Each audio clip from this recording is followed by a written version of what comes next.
barattoota fi namoota addunyaa gidduun kwanta gara wataadaraatti ergantu waan sana kataase. Magaal baatu barsiisoti manneen barnoota gargara kee barsiisan walabummaan sochoonee hojiiteen hojjechuu dadhabnee jedhu. Wal dhibdeen bilchiginna dabee Oromiyaa keessatti uumamte sadarkaa diigumsa dhaqqabuun oduu biraatii tanaan itti keeyyanna. Wallagga baana hiiramuu haleellaan hidhattoota finxaaleeyyii Amaaraatiin raawwatamu jabaatee fufuuf dubbata. Haleella wiixat ganam hidhattoota hunganda ashu jedham keessa raawwatanii lubbuun dhalattoota Oromoo 17 dabruun horiin hedduulleen saamamuu dubbatamaa yeewun ingidaatti san deem. Kan keenya abbaa keenya balaa dinqaa dhaqnisa wareegan abbaan koo umriitiin 57 hanga 60 gidduu jira. Amma Danda'aa amma gaafa wareegamu daangaa sana taatoo hunda. Dhimma nageenya Itoophiyaatiif Soomaliyaa ilaalchisuun ministeerri haajaa Ameerikaa Antoonio Blinken bulchaa Keeniyaa Uhuru Kenyaataatiif simudha'ee jedhan. Godina Horoo Guduruu Wallaggaan Amuruu haleellaa humnoota finxaaleeyyii Amaaraa banan jedhanii namoota 100 caalayyoo ajjeefaman manneen 3,000 ol immoo gubachuutti odeeffamaa Abiraan Birruu waan isan qaba. Haleellaa fulbaanaa asiitiin yoo xinnaate namoonni 100 caalan hanga yoona aanaa Amuruu keessaa humnoota hidhatanii naannoo Amaaraa irraa dhufan kanaan ajjeefamuu himanii jiru. Oduu alaatiin muummeffaan Suudaan kutaa bulchiis Kordofaatti lafti warqeen keessa qotamtu namoota irra qaarii hordofii lakkoofsi namoota dhumanii 38 caalu Aljaziiraan gabaasa. Afrikaa keessa mucuci lafaatiif jigachuu ededa kanaan wal qabate gabaas midhaasiin qabnaa tanaan muummeffaan. Muddee 29 bar 2021 guyyaa roobii guutuu oduu qabnuutiif yeewun ingidaasanii guujjeera.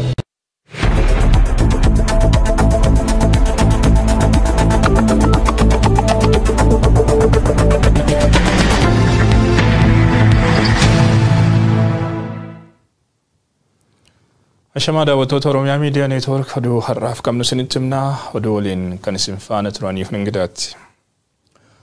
Aanaalee gammoojjii Baalee keessatti hongeen mudate rakkoo hammaataa hordofsiisaa jiraachuun himame. Hongeen aanaalee gammoojjii godina Baalee bahaa keessatti mudatee jiru xiyyeeffannoo gahaa hin arganne jechuun komatu jiraattonni.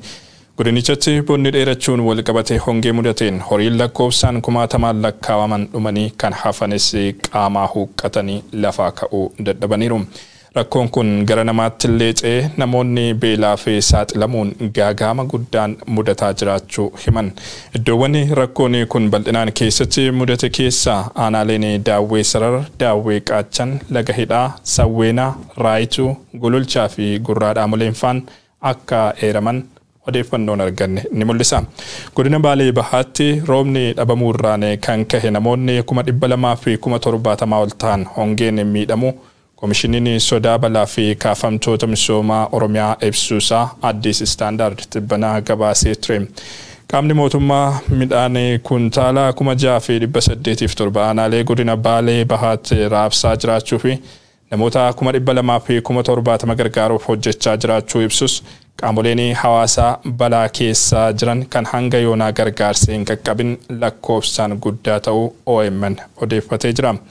Iddoo gargaarsi qaqqabe jedhamuttis birmannaan taasifame hawaasa kana balaarraa baraaruuf kan dandeessisu akka hin taanetu himama. Birmannaa qaama maraatu nu barbaachisaa jedha hawaasni godinichaa. Roobni dhabamuun hongee godinichatti mudateen cinatti weerarri hawaannisaa irra deddeebiin naannichatti mul'ate rakkoo cimaa amma hawaasni keessa jiruuf sababa biroo ta'eera. Hundaa ol garuu rakkoon kun gama qaama mootummaatiin xiyyeeffannoo gahaa dhabuun hawaasicha gaaga'ama jabaaf saaxilaa jiraachuu jiraattonni ibsaniiru.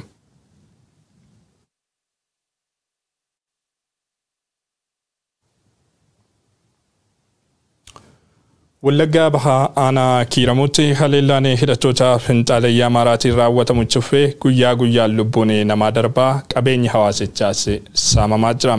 Haleellaa wiixataa lafa barii jala hidhattoonni kunniin Gandaashuu jedhamtu keessatti raawwataniin lubbuun dhalattoota Oromoo 17 ta'anii darbeera. Horiin hedduun saamamuus ragaan aanicharraa arganne ni mul'isa. Haleellaa kanaan obbo Balaa Dinqaa dabalatee namoonni 17 rasaasaan rukutamuun jimlaan ajjeefamanii jiru.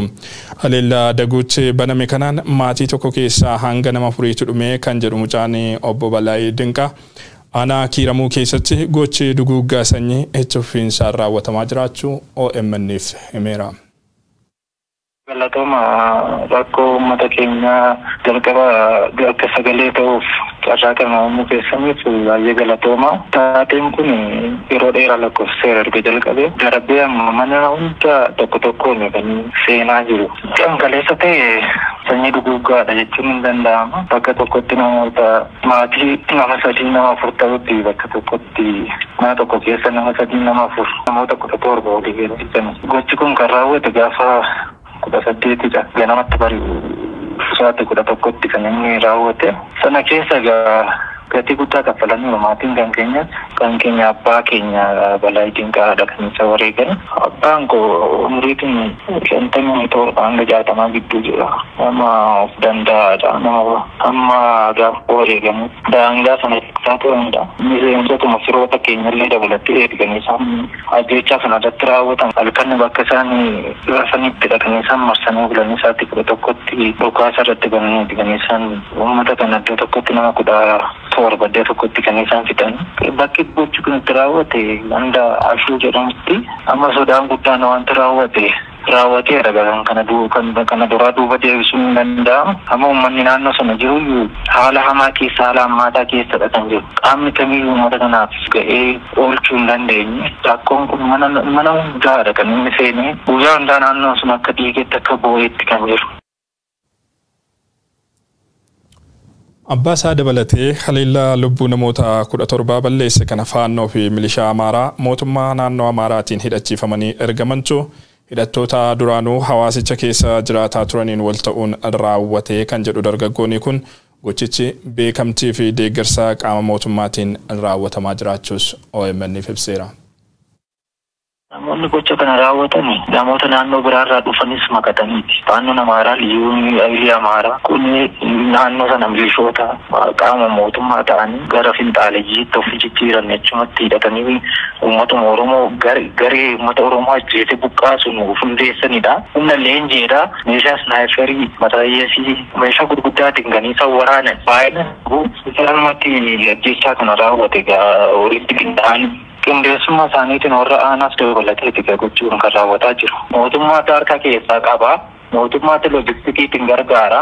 Gaafa uummanni deemee mootummaatti iyyatu abaluun keessan shaneen keessan saniif dhumatu deebii jedhu kennu. Uummanni ofirraa amma danda'u ittisaa ture. Amma hafuura dhumaa baafatanitti ofirraa ittisaa turan. Garuu hin danda'amne gandoota jalqaba ganda reestuu somboorraa ka'ee haarootti ce'ee kun hundumtuu buqqeera qaama aanaadha. Kan hundumarraa gaafa uummanni bobba'u aanaan meddaas haa ta'u godinnis waan ittiin uummanni itti ofirraa ittisu illee hin kennine irraa ittisuu miti. Sana dursanii irraa hiikaa turan amma danda'anii faallaa isaa immoo uummata Amaaraa kana shaneen ofirraa ittisu jedhanii meeshaa amma funyaanitti hidhachiisaa turan. Waan immoo deebi'anii uummata kana waraana. Kanaaf uummanni ijaaramee ofirraa ittisuu hin dandeenye. Humna isaaniitti ol ta'e. Qaamni mootummaa irraa ittisuuf fedhiin qabu taa'ee ilaalaa jira. Amma aanaan keewwamu guutummaan gandoonni isaa buqqa'anii magaalaa aanaa irratti qofa namni kan dhufee jiru. Haleellaa ji'oota afuranii darbanii hidhattoota kanneen tuffiinsaan raawwatamaa jiruun aanaa kiiramuu qofatti yoo xiqqaate lubbuun namoota 228 darbu ragaan aanicharraa arganne ni mul'isa. Horiin kumaatamaan saamamanii gara naannoo Amaaraatti ceesifamaa jiraachuu midhaan saamamuu fi manneen 800 caalan hidhattoota kanneen barbadaa'u ragaan arganne kun ni agarsiisa. Aanichatti manneen barnootaa 44 fi dhaabbileen fayyaa 23 ta'anis hojiin ala ta'anii jiru. Akka jiraattonni jedhanitti magaalaa aanichaa kan taate kiiramuu irraanii kan hafe gandoota baadiyyaa mara keessa namni buqqa'ee jira. Aanichatti qofa namoonni 100,000 fi 20,000 ta'an haleellaa raawwatameen qe'ee ofiirraa buqqaafamanii balaa jala jiraachuu ragaan keessoo bulchiinsa aanichaati OMN qaqqabe ni agarsiisa. Gochicha duuba qaamni mootummaa jiraachuunis ifatti waan mul'atudha jedhu jiraattonni haleellaan raawwatamu bakkuma qaamni mootummaa jirutti ta'uu ibsuun qaama yeroo ammaa hidhattoota naannoo Amaaraatti as ce'an waliin ta'uun haleellaan irratti raawwatu hedduu isaanii kan hidhachiises qaama mootummaa ta'uu ibsan. Haleellaan kun aanaalee Amuruu, Jaartee, Abee Dongoroo, Guutuu Giddaa Ayyaanaa fi aanaalee ollaa naannichaa birootti itti fufuun guyyaa guyyaan lubbuun namaa gaaga'amaa jiraachuu hawaasni buqqaa fi qe'eensaas mancaafamaa jiraachuu odeeffannoon jiraattotaa fi qaamolee garaagaraa irraa OMN qaqqabe ni mul'isa.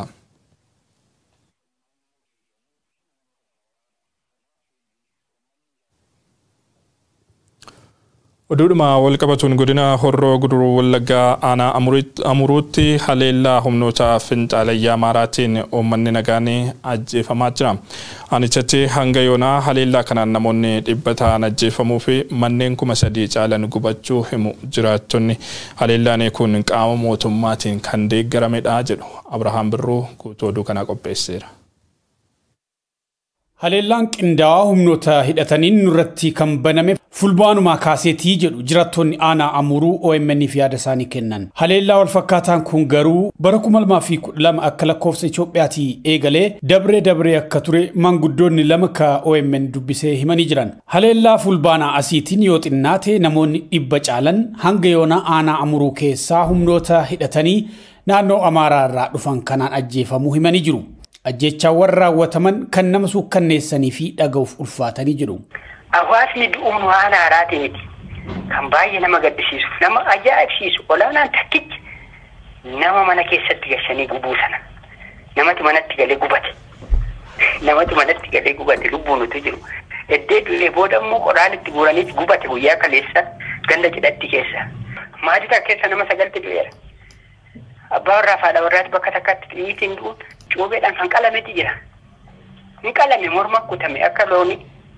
Kanaafanii dubbichi gaashaadhaaf jibbisiisaa kana jedhee sitti oolime gurra dhaggeeffatu fi jaalaaluuf suukaneessurraa kanaaf waan biyya fayyadu jedhee yaadu. Irra caalaa gandoota aanaan Amuruu qabdu 21 irraa hawaasni buqqa'eetii jiraa jedhu. Maatiin buqqa'ee gariin Daggala, gariin immoo magaalota aanichi qabdu kan akka Agamsaa fi Oborraa qubatee jira. Warri kun immoo firaa fi aanteetti baqatanii jiru jedhu. Oomishni midhaanii ooyiruurraa jalaa gubachuu beelani baay'een saamamuullee dubbatu jiraattonni. Ganda akka Agamsa baadiyyaa ka jedhamu, Lumawaalli ka jedhamu, Qoolloo, Jawaaj Migir, Jaaboo Dobban, Sammoon Laamuu kuni, Dambiin, Oofii, Mamus Gabayaa, Shokkee, Cidhattii, Goobuu, Wandaboo, Siddan kan jedhamu kun guutummaatti ganda buqqa'eedha. Inni kaan walakkaadhaan kan buqqa'es ni jira. Kan walakkaadhaan buqqa'an kun kan damakkannoo kan duuni baay'ee keessatti hirmaa heddummatu ganda Ejeree Goromtii maatii hedduutii buqqa'ee gandi walagee kana walakkaan isa guutuutti ollee jechuu dadhabne gandi warra beeraa akkuma kana. Jaaboo Doobban yoo jenne abbaa warraa 600 qaba. Siddan yoo jenne abbaa warraa 650 ol qaba. Sammoon Laamuu yoo jenne 700 ol qaba. Ha hedduu qabeenya maalii ka badhaadhe haanittiin qaba ka jettu qabeenya guddaa ka keessatti heddummate. Siddanii fi Sammoon Laamuuti beeki. Inni kun hundumtuu barbadaa'ee jira. Kanaaf kana jedhee si himuu hin danda'u. Loon gara biyya Goojjamitti guurame kan qalame. Haleellaa humnoota finxaaleeyyii Amaaraa kanneen waraanni mootummaa itti makamee deeggaraa jira jedhu. Kanaan dura mootummaan ofiisaa irra deemee manoota gubaa ture, uummata ajjeesaa ture, qabeenyas barbadeessaa ture. Amma immoo isaaniin fuuldura buufachuudhaanidha. Isaati qabeenya sana hundumaa barbadeessaa jiru. Amma hidhannoos asii loojistikii mootummaan laateetii fakkaatanii adeemu garuu waraanni mootummaas itti makamanii itti raawwataa jiru. Guddaadhaaf jabaan dhiibbaa karaa qaamota biyya bulchanii kana hirmaannaa dhabuurraa kan ka'e malee. Guyyaawwan badiiwwanii fi dararaawwan akkanaa raawwataman naannicharraa mootummaan neetworkii bilbila akka balleessullee dubbatu.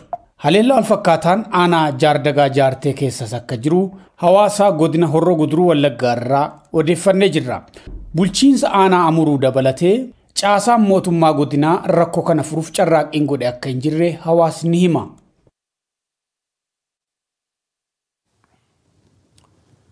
Gara oduu keenya itti aanutti wayitaa ceenu ammoo magaalaa baatuutti barsiisonni manneen barnootaa garaa garaa keessaa barsiisan walabummaan sochoonee hojii keenya itti fufuu dadhabnee jedhu. Yeroo ammaa barsiisonni 4 qabamanii hidhaa jiraachuu ibsuun kanneen sababa garaa garaa itti barbaaduun hidhuuf adamsamaa jiranis jiraachuu dubbatu. Barsiisonni Saaliyaa, Kadir, Amansiisii fi Morkaa Baabsoo jedhaman kanneen qabamanii hidhaman ta'uu OMN barsiisaa mana barumsaa magaalaa Baatuu tokkorraa odeeffatee jira.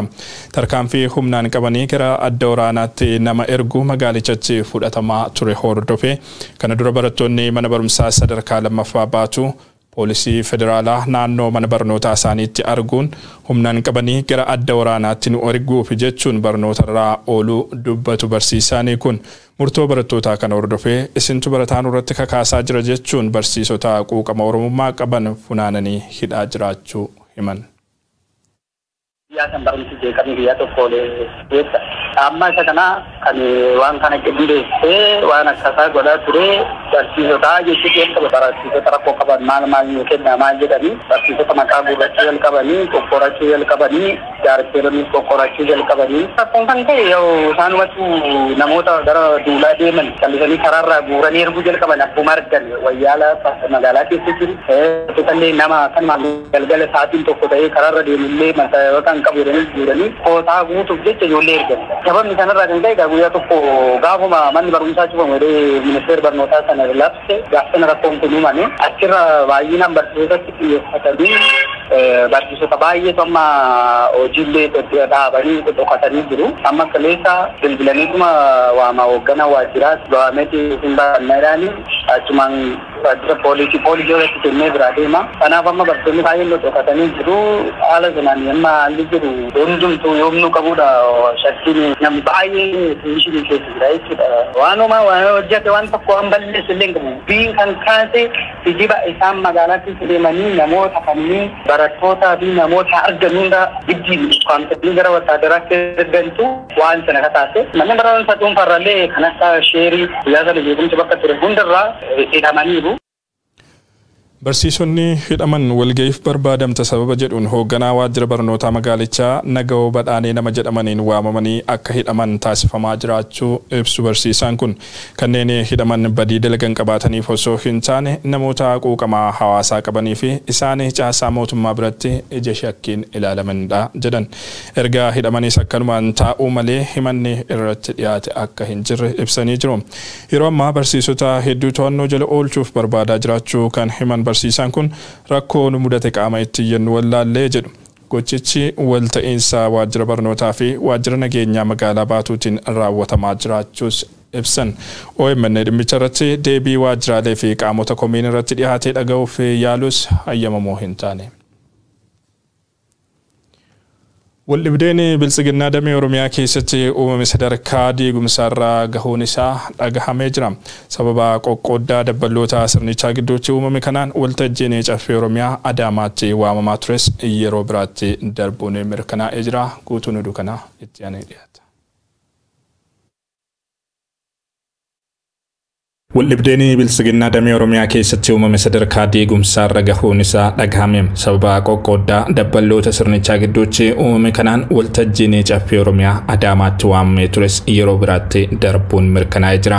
Shirri qoqqooddaa karaa Abiyyi Ahmediin Oromiyaa irratti raawwatamaa ture dabballoota biltsiginnaa damee Oromiyaa keessatti lola guddaa uume sadarkaa wal diigumsaarra gahuusaa maddeen keenya keessoo sirnichaa OMN'if mirkaneessanii jiru. Dabballoonni biltsiginnaa Oromiyaa walitti duuluu eegaluun Diraamaan sobaattiin uummata burjaajessuuf sirnichi xaxaa ture hunduu fashalaa'uu agarsiisaa jedhu. Yeroo ammaa dabballoota biltsiginnaa damee Oromiyaa olaanoo gidduutti lolli ka'e kun waan babal'ateef gochoota suukanneessoo uummata irratti dabaree raawwataa turan irratti wal saaxiluun eegalameeras jedhan. Ka'umsi dhibdee kanaa faayidaa dhuunfaa fi murna ijaarsa neetwoorkii faayidaa irratti hundaa'e ta'uu kan himan maddeen keenya keessoo sirnichaa kunniin dabballoonni saamicha lafaa, daldala kontiroobaandii, daldala jimaa fi albuudota garaagaraa irratti maqaa adda addaa moggaafachuun bobba'anii akka jiranii fi kunis madda lola kanaa isa ijoo ta'uu saaxilanii jiru. Dabalataanis gareen kun daldala meeshaa waraanaatii hanga garee dhoksaadhaan qabeenya saamuu fi lubbuu namaa balleessuutti ijaarratanii socho'aa akka jiran dhagahameera.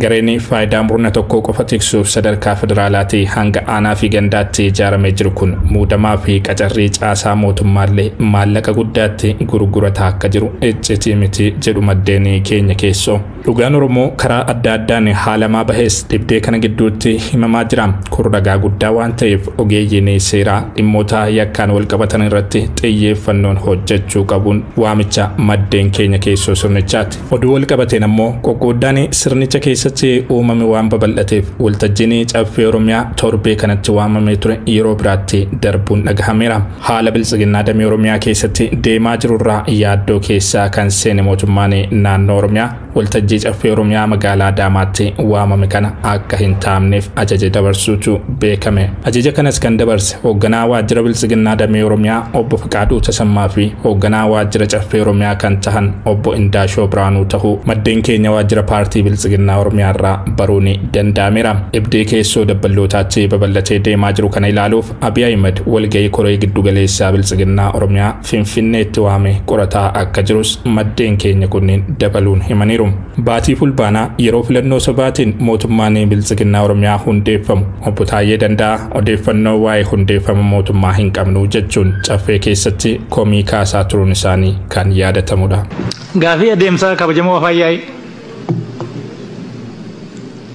Gaafii adeemsaa qabna. Dabarree jirra. Didame?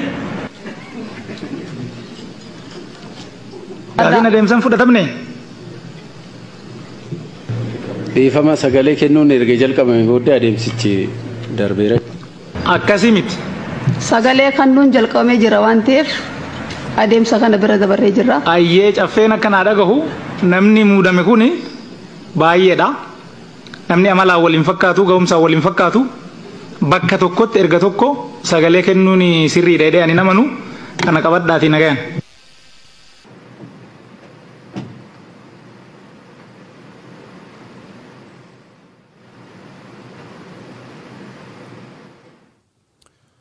Oduu keenya birootti wayitaa ceenu ammoo dhimma nageenya Itoophiyaa fi Somaaliyaa ilaalchisuun ministeerri haajaa alaa Ameerikaa Antooni Blinken bulchaa Keeniyaa Uhuru Keeniyaataa waliin mari'atan. Gaafa Afrikaatti nagaan akka bu'uuf yaalii godhaa jiru kan jette Ameerikaan Keeniyaa fi ergamaa addaa gamtaa Afrikaa Olusegun Obasanjoo galateeffattee jirti. Guyyoo Waariyoo bal'inaan isinitti hima. Somali leaders complete the national elections process as soon as possible. Amerika yali jajjabdu Keeniyaa fi ergamaan adda gamtaa Afrikaa Olusegun Obasanjoo Itoophiyaa keessan nageenya akka bu'uuf godhaa turaniif godhuu jiran jabdu deeggarti. Waraani guutuma guutuu akka dhaabbatuuti. Gargaarsi namoomaa rakkoo tokko malee kadhaqqabu. Dabaaf dhiibbaan mirgilmaan nama Itoophiyaan godha jirtulleen dhaabbattee mariin hatattamaa godhamu qabdi. Somaaliyaatti wangorrattifamu muummichi ministeera Hasan Roobal Ameerikaan jabeessite mormeeti. Filannoon Somaaliyaa yeroon godhamu rakkoon biyyatti kee jirti sagalee uummataatiin furmaata argattuuti. Ammaaf dubbii qabbaneessu qofa furmaata. Dhimmi nageenya Itoophiyaatiif biyyi Muhammadu Farmaajoo Somaaliyaa ilaalchisuun bulchaa Keeniyaa Uhuru Keeniyaataa waliin bilbilaan kan mari'ate ministeera jalaa Antonio Blinken jedhe. In Addis, our embassy remains fully engaged in these efforts and is providing support to American citizens. Blinken garan godhu fes walakka jisadaasa kees biyyoottan Afrikaa sadii lixaan Naajeeriyaa fi Senegaal gaafa Afrikaatti immoo Keeniyaa daawwachuu waan hedduu mari'ate ture. Daawwanna angaa mana diiqa gaafasi guyyoottan jaaf turti jedhanii Blinken Keeniyaataan Naayiroobii wal arge rakkoo gaafa Afrikaa jechuun dhibde biyyoottan akka Itoophiyaa, Somaaliyaa fi Suudaan fa'aa wareersa jirtirraan mari'achuu isaanii miidiyaaleen gabaasan. Keeniyaan biyyoottan gaafa Afrikaatiif Afrikaa baha keessatti argaman keessa siin qofti naga qabaachuun Ameerikaa fi immoo michuu jabdu taate argamuuf Itoophiyaa waliin hariiroo gaarii qabaachuu sirra kakaa'e. Bulchiinsi Joosef Baayiden Juunior karaa kanaan rakkoo Itoophiyaa furuuf carraaqaa ture. Eegi waraanni kaaba Itoophiyaa hamgan tokko guutu kun jalqabeas. Aangaa'oti olaanoon Ameerikaa rakkoo nageenya naannicharra pirezidaantii Keeniyaa waliin mari'achaa kan turan yoo taatu dhiyeen kan immoo pirezidaantii Uhuru Keeniyaataa Waashingitanitti maluun Joe Biden wal arguu gabaasne ture.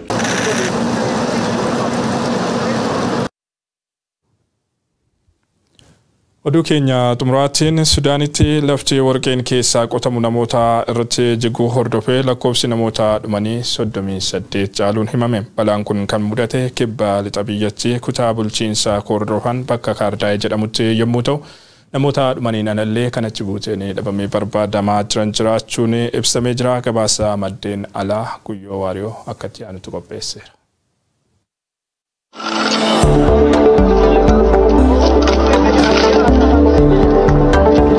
Suudaanitti dedii warqiin keessa qotamte qaarii nam 38 raachiis jedhan lafti balaan kun keessa muudatti lix kordofaa bakka Dakaadda jedhamu yoo taatu wardhum kanaanallee namooti baay'een dhabamu Aljaziiraan gabaas Ismaa'il Tuusuu dubbii hima kambaanii albuud biyyatti lafti warqiin keessa qotamtu magaal Kaartum irra kiiloomeetira 700 kibba dheed Fuuji jedhamtu keessatti argamtu jedhu lakkoofsi namoota bala kanaan lubbuu dhabanii 31 irra 38 tol guddachuu safuul feesbuukii dhaabbaticharra barreessu suuraalee fuul miidiyaalee hawaasarra maxxanfame jiruun namooti baay'een laf qotuu reef namoota lafti liqimsite yoo barbaadan mul'atu kaan immoo namoota awwaaluu jiru akka dhaabbati kaampaanii albuud biyyattii jedhutti lafti warqii keessa qotantuun armaan dura nageenyisi shakkisiisa waan ta'eef yeroo dheeraaf qaamolee nageenyaatiin eeggamaa turu dubbaate. Those who can't swim get injured or die.